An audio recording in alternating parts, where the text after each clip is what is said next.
Kathy McAllister here, Teawife Creations. Hello, hello, hello. Okay, I am getting ready to try a new product to me. It's not really a new product out there, but it is a new product to me. This is ReDesign's casting mix, which is basically a ceramic resin powder that you use in these decor molds.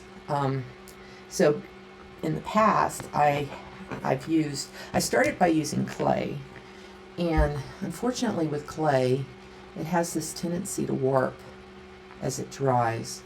So it just never was very ideal for much, unless you wanted a really distressed look on your piece. And then I moved to 24-hour resin, and I got the clear one, and it is very impervious to paint, so you have to use gesso. And even then, when you use gesso or some other mixture to get paints and stuff to adhere, you can still scratch it off after you put everything on. So it kind of was limiting. And then I started using the 10-minute resin, which is opaque white. I didn't mind that, but you still have the same issue. It feels a little less slick than the clear one, but it still doesn't have any grab to it. So this, I think, is supposed to be a little bit more porous, but I'm not 100% sure because I haven't used it. So I'm going to use the ceramic resin on this Love Edit. I've been wanting to pour that for a while and play with it. So I'm going to go ahead and open this and see if that's sealed. Yeah, it is. I don't know if it was sealed or not. Okay. And I guess scissors should have been my first choice. All right, so it's a powder, and how to use. So you are mixing 2 parts ceramic to 1 part, or 2 parts ceramic powder to 1 part water. So you just kind of have to figure out how much you need, because it will start setting up pretty quick. So 30 minutes, it's pretty much ready to come out of the mold. So I'm guessing after about 10 minutes, it's setting up pretty fast. That would be my guess. So 2 powders to 1 water. Okay, so this is very, very, very fine powder. So it's probably going to want to, get in the air, which probably is not good. I'm not wearing any kind of, mask or anything. So, well, it's not actually getting in the air. So let's see. Okay, so 2 of these. All right, that might be more than I need. I don't know. That looks like that's a lot. So that's going to end up, I don't know. Maybe I should start with 1. So then I have to figure out half of one of these. Trying to judge this. Well, okay, I'll do 2. I may have waste. Okay. And then I'll do 1 of these with water. And I've got a stir stick ready to go. Stir thoroughly. Use a silicone mixing stick that was provided. Well, I don't have that. So I'm just going to use this. And after you stir thoroughly, you want to go ahead and pour the mixture into the mold. Wait 30 minutes. Remove from the mold. Done. That's what they promise. We will see. Okay, so I filled both of those pretty far up. So, all right, here goes nothing. I wonder if it changes temperature. Some of these products do. And of course, you could have on some gloves. That might be a smart idea, Kathy. Oh well, hey ho. Okay, so make sure you get that gunk from the bottom. You don't want this to be over thin, so you need to make sure that you're Wow, it's very watery. I wasn't expecting it to be quite so watery.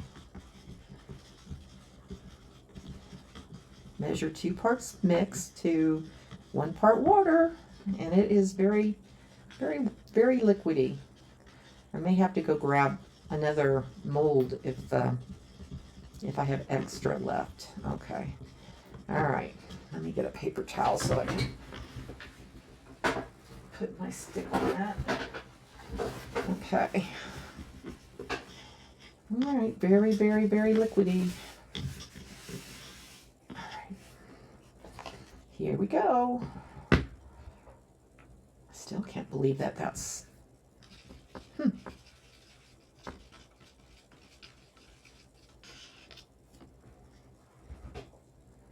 Okay, pouring it in. So it's definitely a lot more liquidy than the resin that I tend to use, which has a goopiness to it. So this is going to find the edges for you.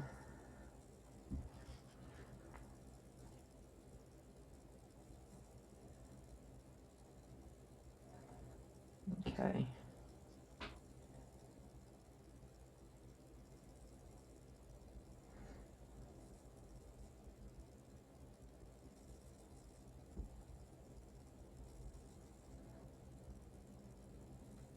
You don't want to overfill these either, because you don't want them to be rounded at the back. So many times my resin pieces end up that way. Like this may end up being too full here. So I'm just trying to... Oh, yep, there you go, Kathy. I messed up. Oh well. That wasn't... I didn't want that. I should have just used this to get it to move. All right, I'm just gonna move this along here.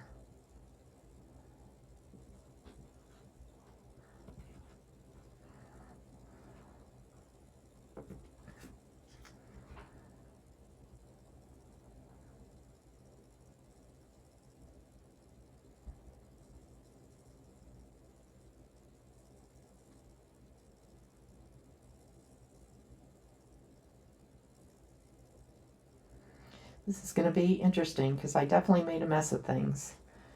But let's see how it behaves.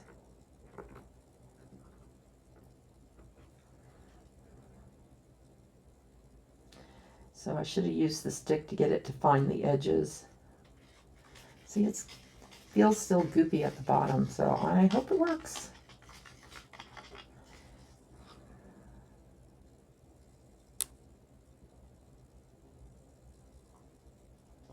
All right, let me see if I can get some of this to level out.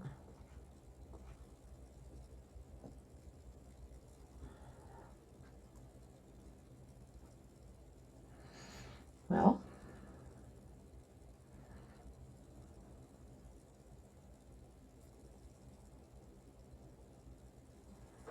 I guess we shall see. I will check this in about 30 minutes or 20 minutes or whatever. It's ready in 30. So make sure all the edges, that you've gone out to all the edges. I may end up with, you know, this not working, but that's fine. Then I'll just try it again. Let's see how it goes. Okay, so it's been more than 30 minutes because I was doing some other stuff. So one thing that I can say about this versus, say, this product. Okay, so with the resin, you can, since it's kind of a plasticky kind of finish, when you get to a certain point, you can take this out and say you've got a curved bottle and you want to work it around a bottle. Well, there's still time. You can take it out and you can kind of bend it and shape it. This is going to be hard and flat. There's no flexibility to it. So if you try to push on it, it's just going to crack.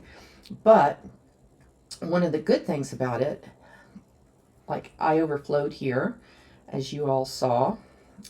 It doesn't pick up the bits that are outside the line, whereas this resin, this traditional resin, if you poured this like I did here, all of this stuff would come up with this piece, and basically the piece would be useless. So so kind of an interesting, I don't think it's, I think I kind of like having the option to use both. More the traditional resin. So you can see I can just get a tool and fix some of these areas where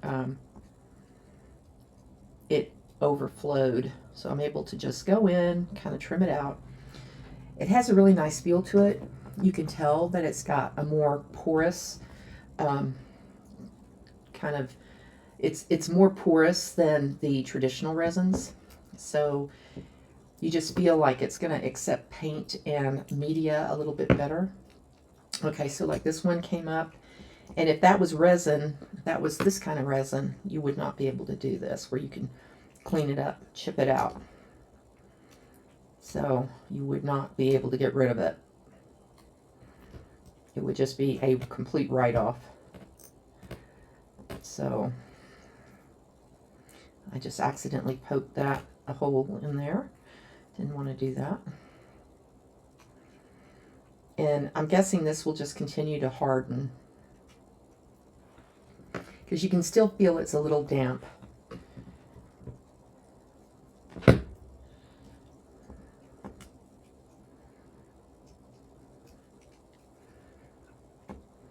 So this is a ceramic tool, and if you have any kind of ceramic tools, this one is dirty. I need to get more of those.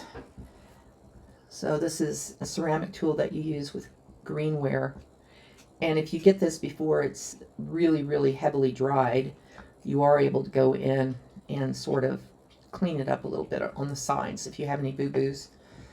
Like me, I had a lot of boo-boos. But you know, that's good, because then you guys got to see how I solved it. You got to see that you could fix your piece. So, and again, I'm not 100% sure how long I need to let these set before I start like using paint and stuff on them.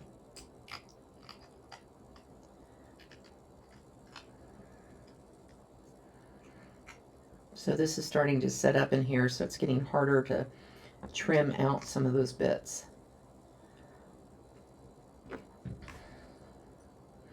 I really like the way it works in the mold, though. It's very, very cool.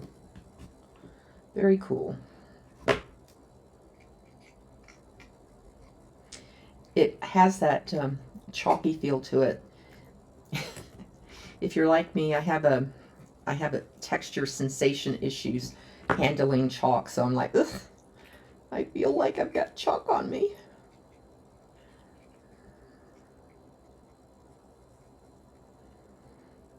And as you scrape it, it kind of sounds like chalk on a blackboard. Ah.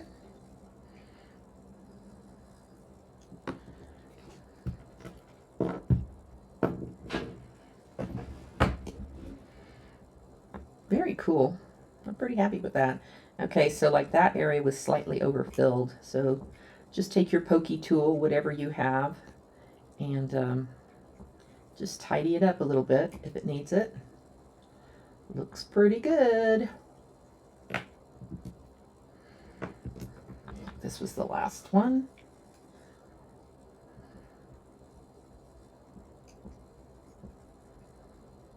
Yep. It definitely picks up all the detail.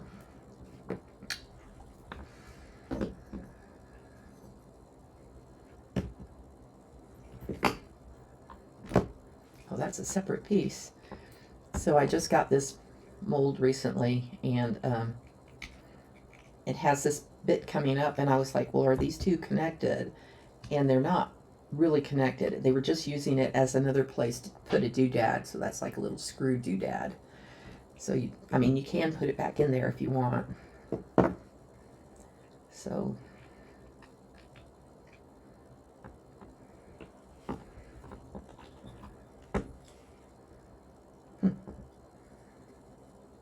So same with this. I think it's a separate part.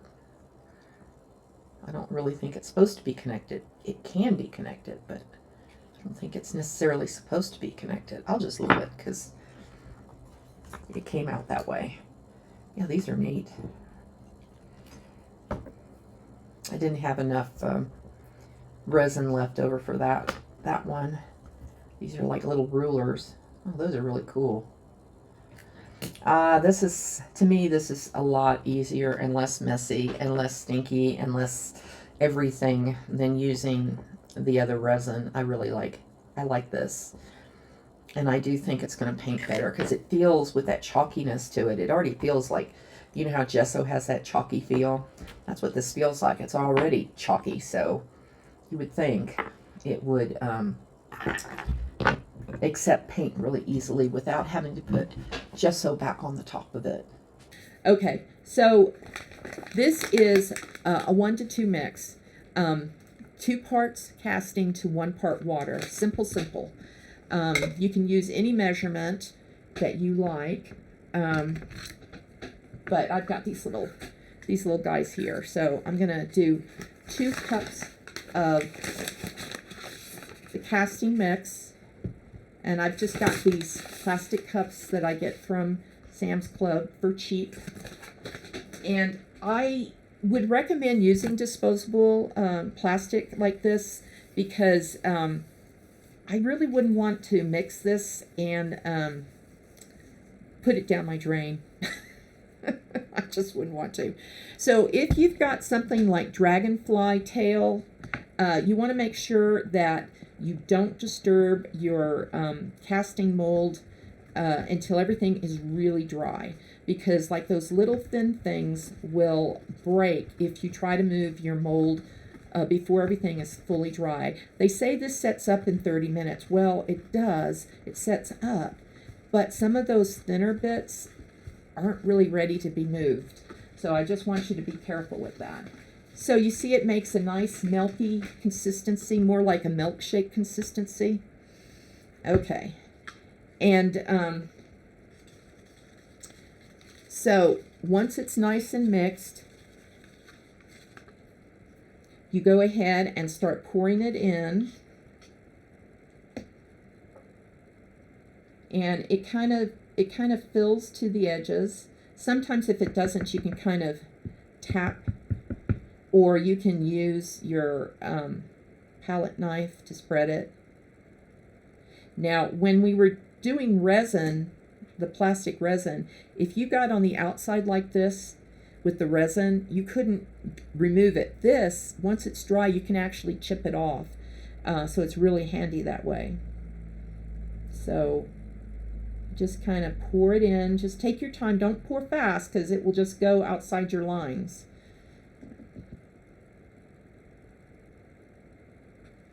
And like I was talking about, this, here's the dragonfly. And it's got some pretty narrow bits on it. So you just have to be a little bit more careful when you pour. You want to coax it down that area that's really thin. So sometimes you do have to use the palette knife to coax it down. So that's the new casting mix. And again, there's pluses and minuses to different products that you use, whether you're using the more plastic resin or whether you're using a ceramic resin like this.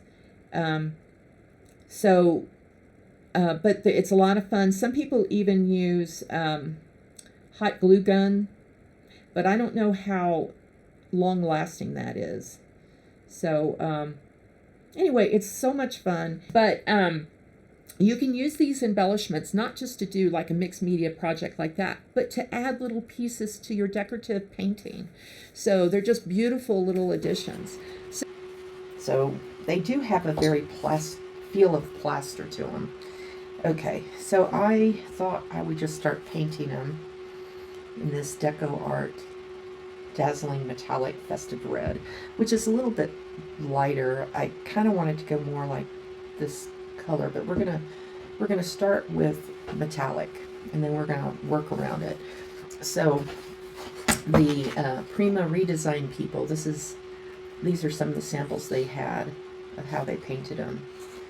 And that was done also with metallics and waxes.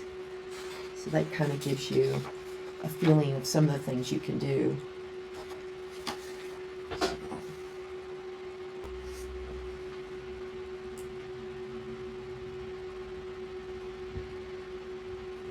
So I'm doing some base coating, and then I'm going to come back in. I'm just going to go over that vine. I'll have to do that more detailed later. So I'm going to do some base coating, and then I'm going to use some color washes and kind of a staining, and to let it go into the crevices. So we're going to play around with this, and I don't really know right now how it's going to look. It's always fun when you do this mixed media stuff, because you get really cool results, and nothing ever is the same each time you do it. So I have all these different pieces, and I'm not really sure what color to make it. All the different sections of this,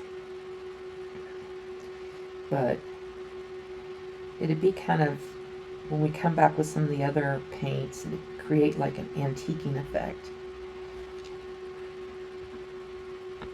I really didn't want to get it up out of the area though. I want to keep it on the heart, because wherever you get this paint, it's going to try to resist any of the color washes that we put down.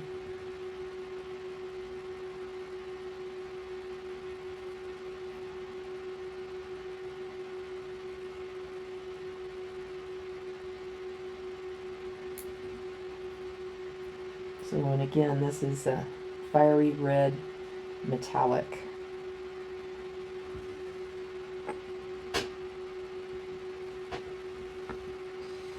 Okay, what other pieces do we have? This one's a little bit more complicated. Let me just try it anyway.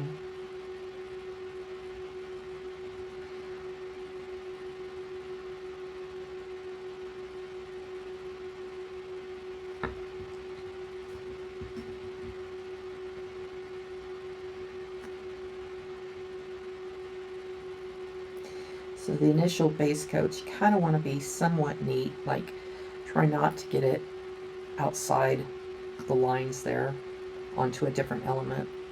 But sometimes when you do the antiquing afterwards, it kind of, it's pretty forgiving, and it hides some of the not so perfect bits of your painting.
So I got all of the pieces base coated, and it looks very rough because it's supposed to look rough. So I introduced some purple, some pearlescent purple. It's not overly heavy. I could come in with a second coat. I did second coats of the red, and I only needed one coat of the gold. Anyway, the next step is, after this is fully dry, we're going to distress with some colors and mixed with a glaze, probably a fast dry glaze medium, because that will dry fast. So this, I spray fixed these with my final fix. So that, I did some spray fixing. I only did one coat. It probably could have used more, but I'm going to take this bronze Extreme Sheen from Decor. Okay, and then, so I put some of that bronze on my palette paper. Then I'm going to take a brown from the Media Fluid acrylic line. I'm using Burnt Umber because that's the first one I saw. I don't know if that's the one I want, but I wanted my brass to be a little bit browner. And now I'm putting in some Josanya Fast Dry Glaze Medium, because I want this to be a glaze that we're going to put down on these pieces. So you want to make sure it's nice and inky in consistency. It can even be more like to the point of a water consistency. So you want it to be really pretty thin.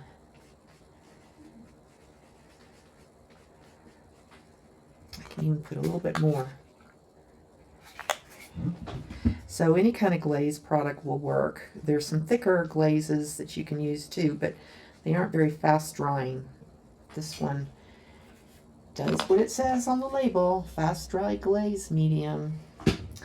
So, and make sure you have paper towels and maybe even a baby wipe handy.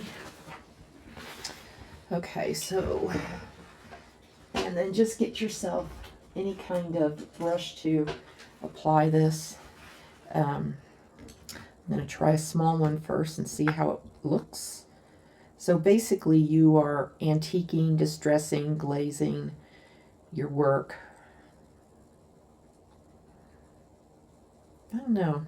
I could even see it having a little bit more brown in it.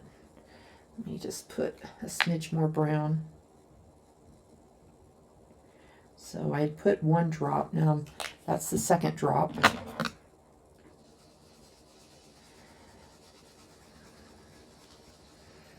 So you can see how quickly it hides kind of all the boo-boos. So you go outside the line, no problem. I'm going to just come in with my special glaze mix here. And, you know, you want the glaze to go into the recesses. Since this is supposed to be like a white eye, I'm not gonna put it inside the eye area.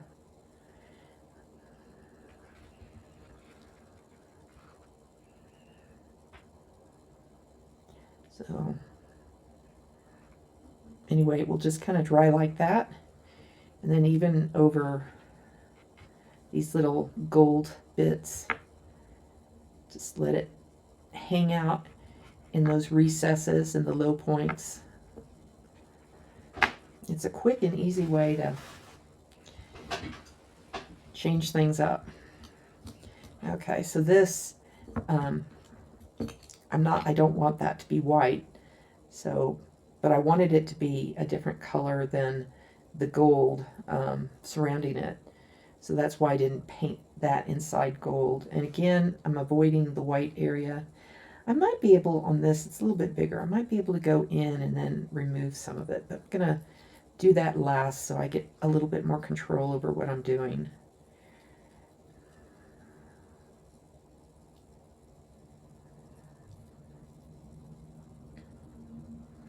Okay, let me see what happens if I go in with a little bit here.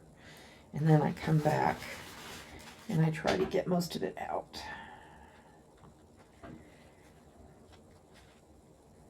That way it's not like glaring complete white. Still want to get a little bit more out.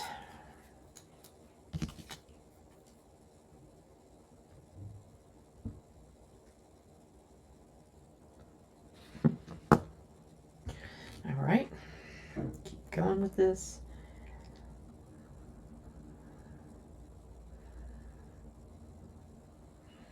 And we could have just done the the media fluid acrylics. We could have done that just with the glaze as well and not had this brassy finish. So that was a possibility as well. If there's anywhere that it feels too heavy, you can blot it with a paper towel.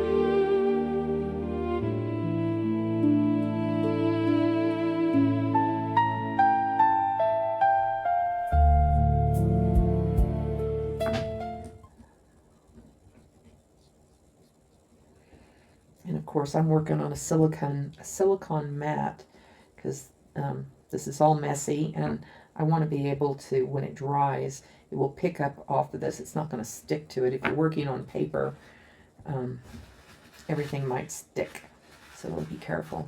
So I kind of like the whiteness of this in a little way, in some ways. I kind of am sad I lost it. I don't know. I wonder if I can do it and try to keep some of that white area. I don't know.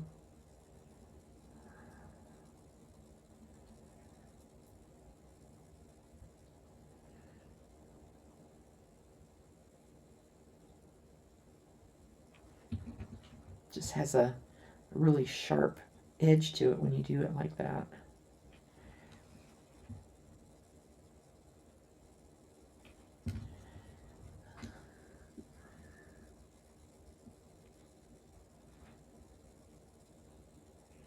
So we'll see, because I need to get it in here. So how do you get it in here without it not going overboard?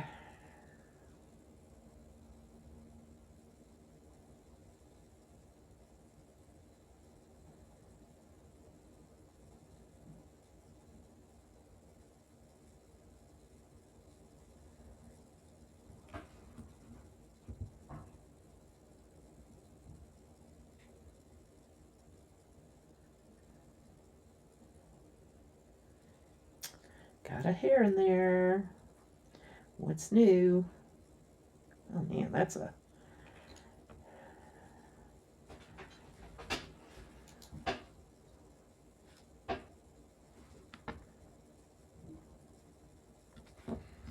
kind of an interesting difference.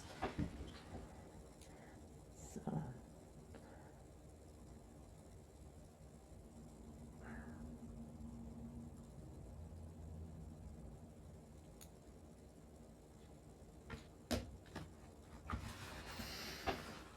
Yeah, that's very, very, very different, those two pieces. I'm going to let them dry, and then I can figure out which one I really do like the best.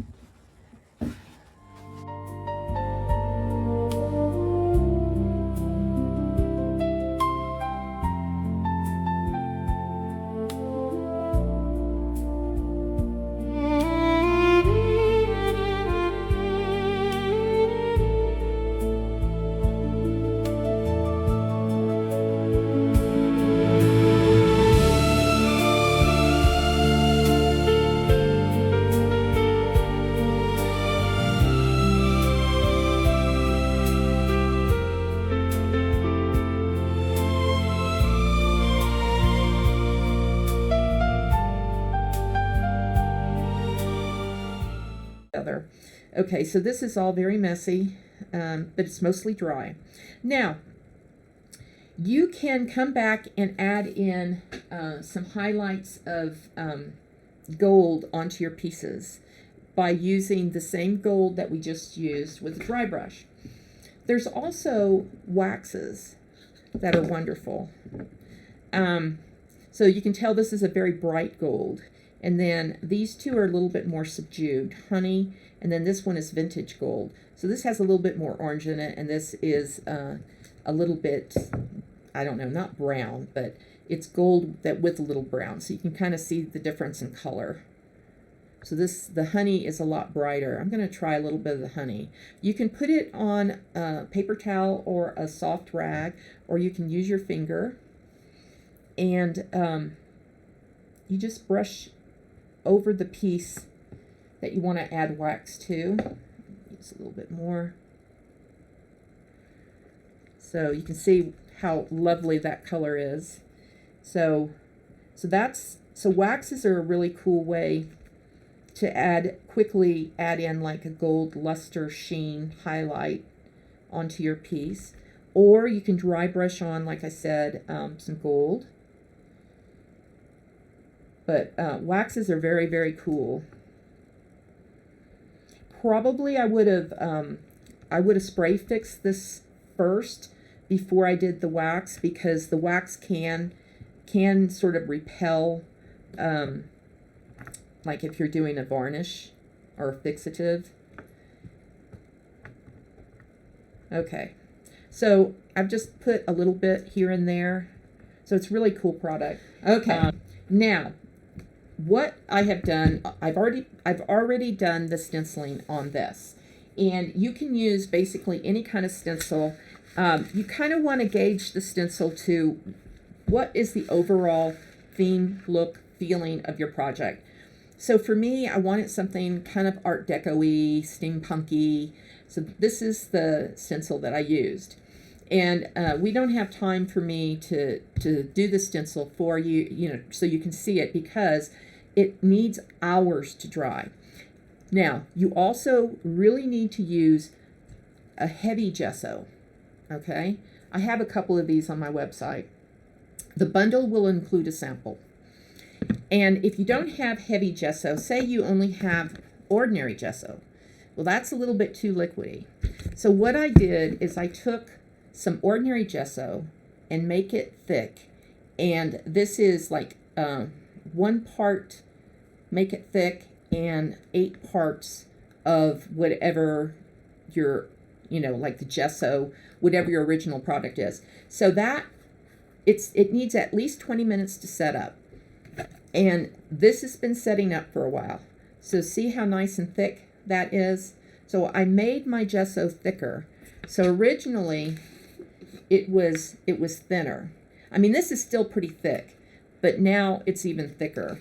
And then I don't think it's quite as successful, but I also took some impasto black paint, and now it's even thicker. So those are some options. You also can add in, like Deco Art has a texture paste or texture powder. I don't know if I have that handy. So you can thicken up your gesso, like put texture powder in it, or put in some of the make it thick. And now, I can use it on my project. If you use a thinner gesso, it will just seep into the book and you'll lose your image. So you really need, if you're doing any kind of mixed media that calls for gesso and stenciling, I really highly recommend that you have heavy gesso. And again, that one is one of the products that I have available. Okay, so this is the book after it was stenciled with gesso. So it's easy to tell where the stencil is because it's matte and the book is shiny. So it's also really interesting to see how different these two pieces are. I wonder, let's see something. Okay. Anyway, so one, I used the glaze that I created to go over the white area, and the other, I left it open. It's very, very different for sure.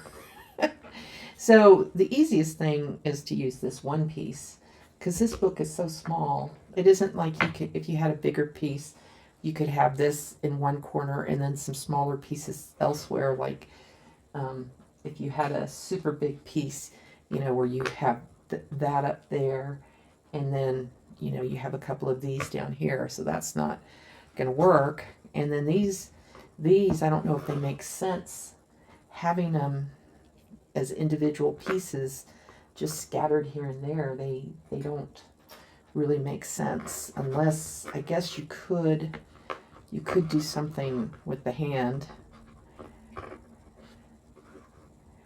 and just build these pieces.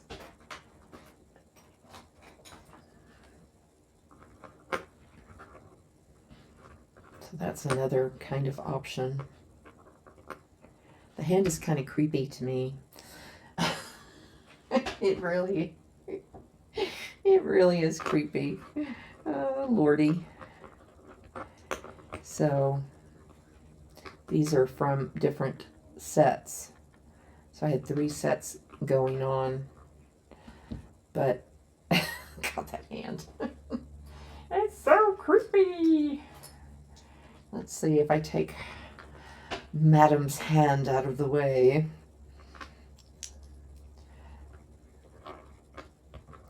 Then you're just kind of piling on stuff.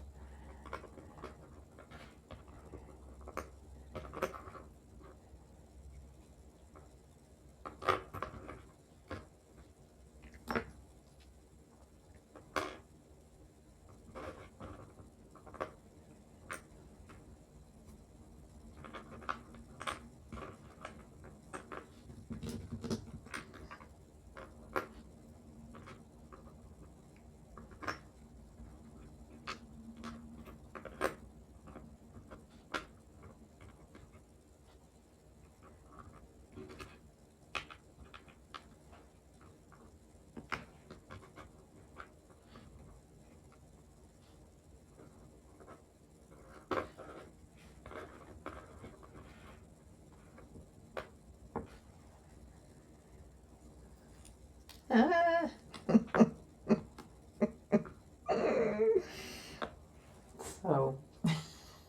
So creepy.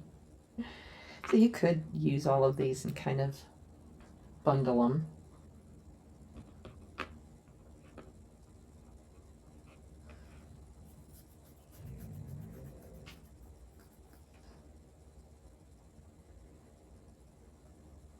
And then, like I said, the simple thing, if you do that,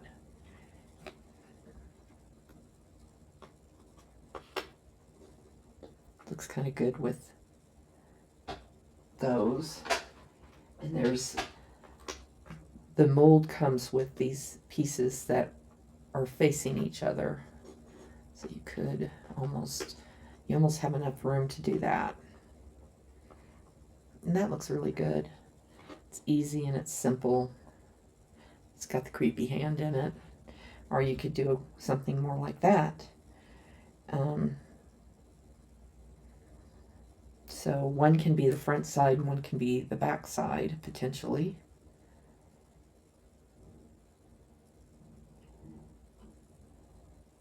So, interesting.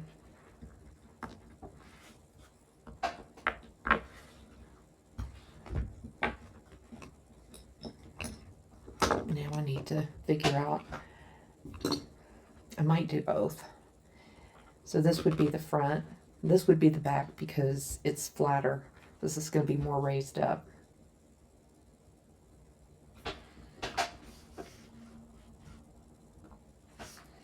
So the other thing is, this isn't going to remain black, so it's, I mean, it could remain black, but we were gonna try putting some color on it.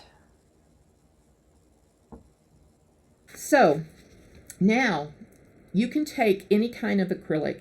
but I like these highly pigmented Deco Art Media Fluid Acrylics. And I'm going to create a glaze. And I'm going to put it on the book.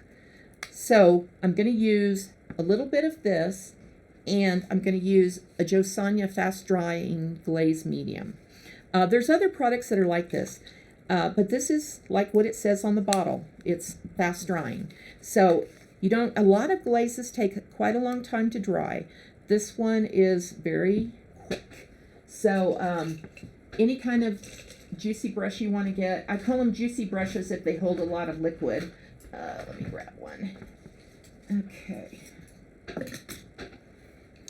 And you want your glaze to be kind of watery consistent, not milky, more watery. So that's about right. Now, if it's too watery, you won't see enough color in your book. And if you want, you can have a paper towel handy. You can use it to blot the excess if you feel like you need that. You also want to make sure you don't get this on your pages. And you're just going to start dropping this in, just like this. So, and because we're using the glaze, it will like fall into the crevices, and it will not be as much, it won't stay as much on the surfaces, on the high bits of the stenciling. And these books all have this alligator hide. It's a faux alligator, of course, but it has that kind of bumpy hide look to it. And so you get that nice texture from the actual finish of the book plus your stencil. And again, this was Pyro Red. The other one I had that would work too is Cadmium Red U, or you could use any acrylic that you have, any red acrylic that you have. These are very highly pigmented, and that's why they work really well with the glaze, because you're not losing any of the vibrancy of the pigmenting when you add the Josanya to it. So it's, I mean, look at that. Isn't that just absolutely amazing? I'm going to hit it a bit with the heat gun and probably... All right, so even here, even though it doesn't have the stencil on it, that this kind of alligator hide looking whatever finish, it really works to pick up the highs and the lows and the gradations. So it's a little slower to use a sponge stick than it is a sponge.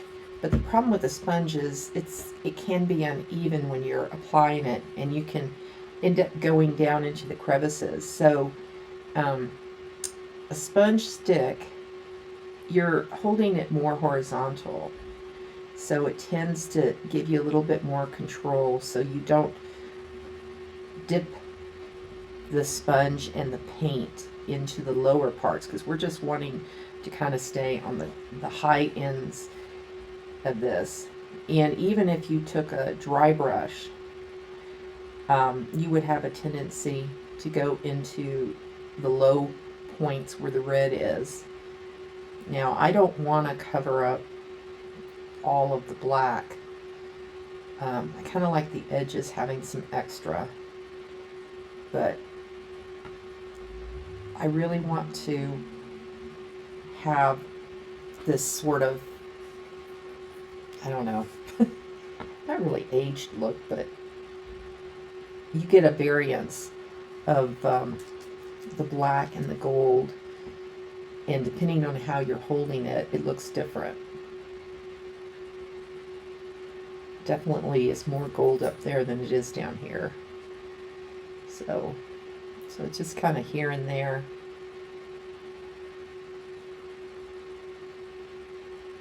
Wonder if you do slide it, what happens.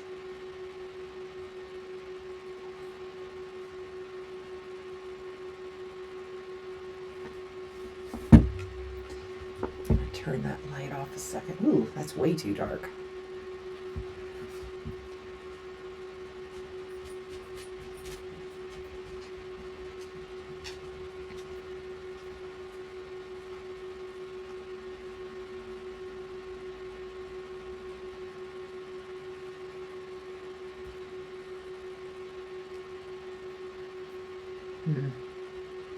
Getting some of this into the red areas, which I don't want. Yikes. Well, so that, or that, that, or that.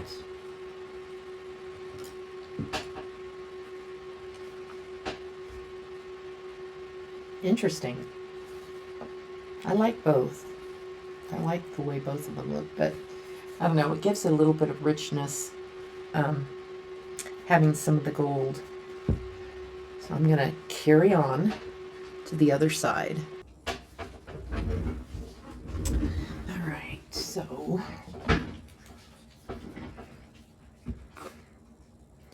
this is going to be my front. So I'm going to go ahead and actually, I might do this last because this is super easy. Because basically, we're gonna do it like that. So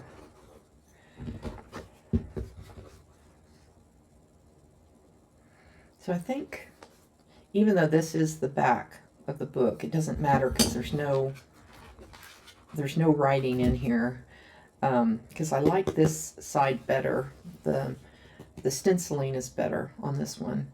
So I'm gonna have this as my front. Oh, I'm gonna have this as my front. Okay, so we're gonna play around with that again. Come in with some different elements.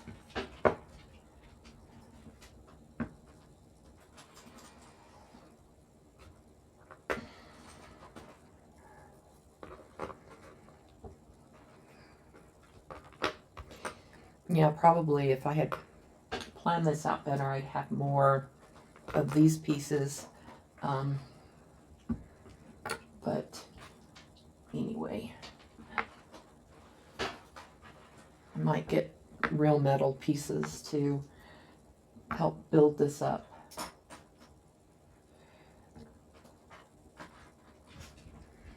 Very scary, very, very disturbing. I don't know if I can do that.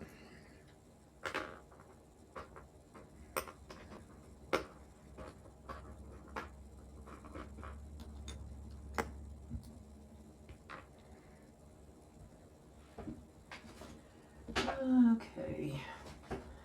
Where did that little piece go? There it is. I really love that piece there. It's a cool screw. That's not too bad, actually. That's not too bad.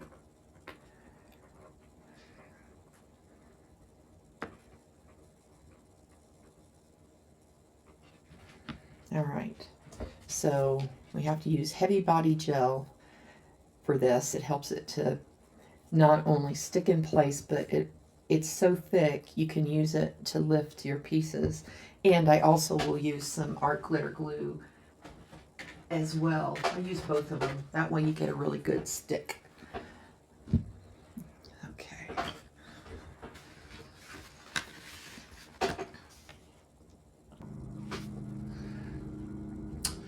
Okay, so I laid it all out and then I took a picture of it. Taking a picture of your mixed media art is always a good thing. So it lets you know from a kind of objective perspective whether you like your layout or not. So sometimes when you're looking at the layout with your naked eye, that it doesn't necessarily come off as, I don't know, you don't always get a sense of the full layout until you take a picture, and it gives you a way to kind of step back from everything and look at it and see if you like it. So hopefully that's leaving enough room up there for that little guy. Okay. Oh, this gear is going underneath there. Make sure I've got enough stuff. so that can get stuck underneath.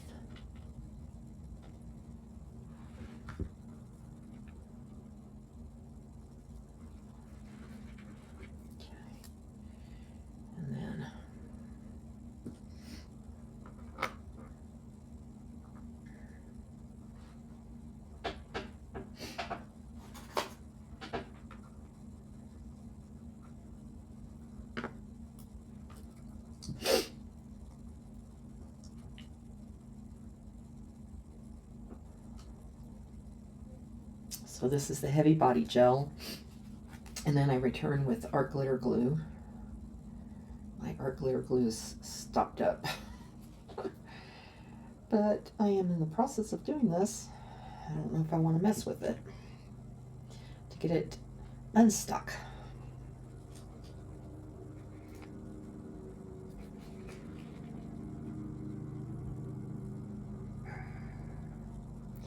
I need to get a pen and unblock that. Oh well.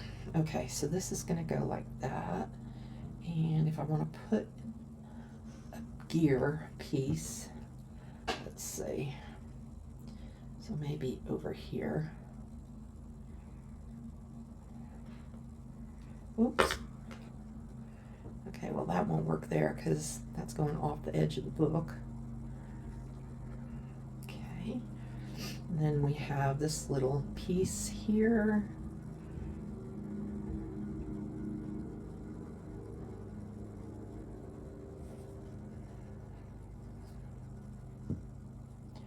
So this heavy body gel is the best stuff for doing mixed media pieces. I'm going to have to work on my glue.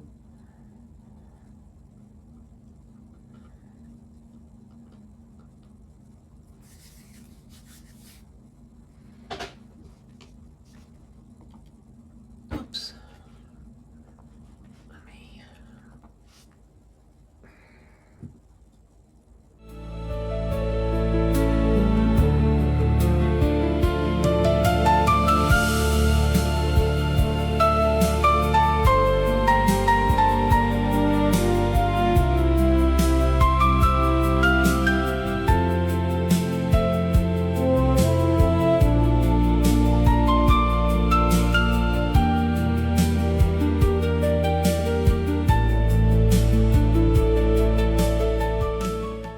So sometimes then when you look at it, you'll see, you can see the gel, and you can use glitter to hide that.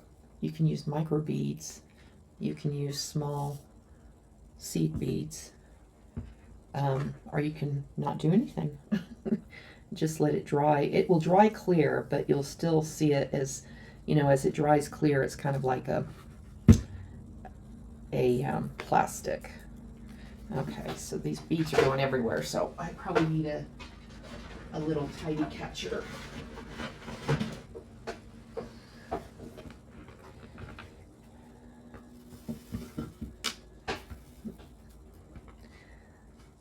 These micro beads, they just run amok everywhere.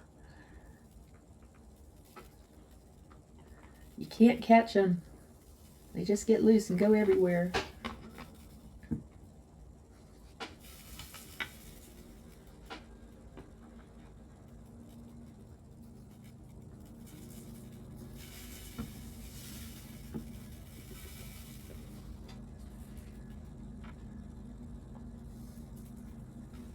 Oops, I lost a bunch of them there.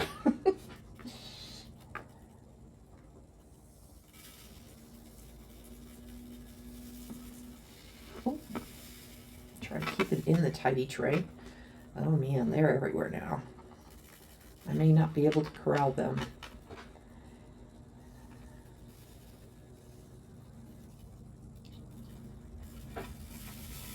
And they bounce. So they bounce right out of the tidy tray. Oh well, you might get to keep some, but you can see how it immediately adds texture, and then it also hides any of that gel goopiness that you want to disguise. Okay, let's see. So I had the little medallion and the key sitting on the medallion, like so. Ish. Maybe I had it further down, so I was able to put that in there. Okay.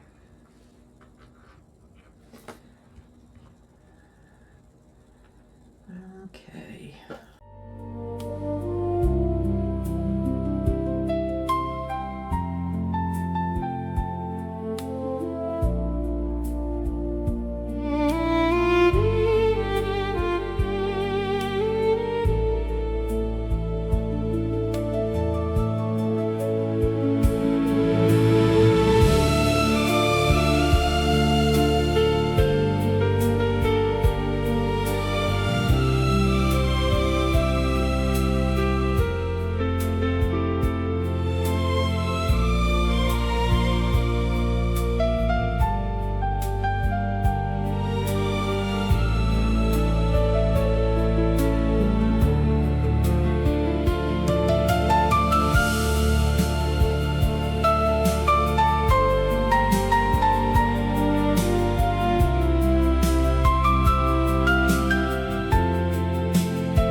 Okay, so now I have the book finished. Everything's dry, and you can see I used lots of micro beads to hide everything, and you can see how dimensional this piece is with all the layering.